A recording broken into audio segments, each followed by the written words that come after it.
Bonjour les commerciaux, j'espère que vous allez bien. Hier s'est déroulée l'instance du comité social économique de notre réseau à Nanterre.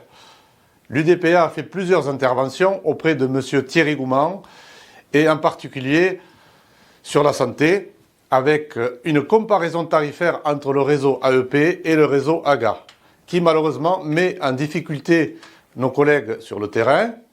Outre cette concurrence interne, je dirais malsaine et déloyale, notre réseau connaît une baisse de moins 11% en affaires nouvelles. Sur ACO2, l'incompréhension de nos collègues qui est manifeste puisque certaines affaires en e-reversement sont refusées. Nous apprenons même que désormais, la baisse des souscriptions incite l'entreprise à revenir sur une souscription à 100% en ACO2.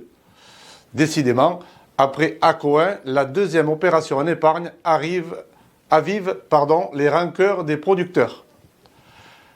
Nous obtenons malgré tout la prolongation de l'offre jusqu'au 15 mai avec une semaine supplémentaire pour les e-reversements.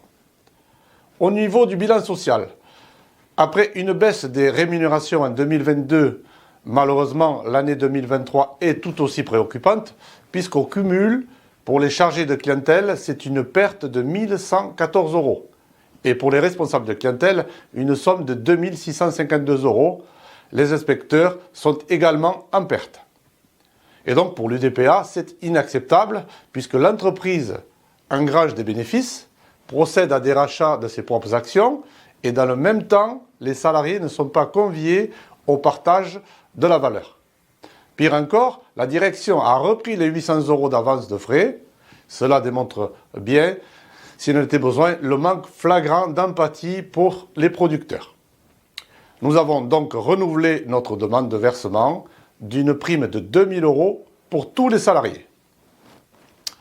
En ce qui concerne la prime de cooptation, l'UDPA a demandé le versement de la prime de cooptation de 400 €, ce qui n'était pas indiqué dans la circulaire, lorsque le salarié recrute un mandataire et pour l'animateur lorsqu'il recrute en dehors de son équipe. La direction a pris en compte notre demande pour un salarié qui détecte donc un mandataire ou lorsque l'animateur présente un recrutement hors de sa circonscription. Bien entendu, nous reviendrons vers vous une fois que la direction aura validé cette mesure et que nous pourrons vous expliquer les modalités pratiques. Mais cela constituera déjà une vraie avancée pour développer le recrutement au sein de notre réseau. Merci pour votre écoute, je vous souhaite une bonne journée et bonne vente.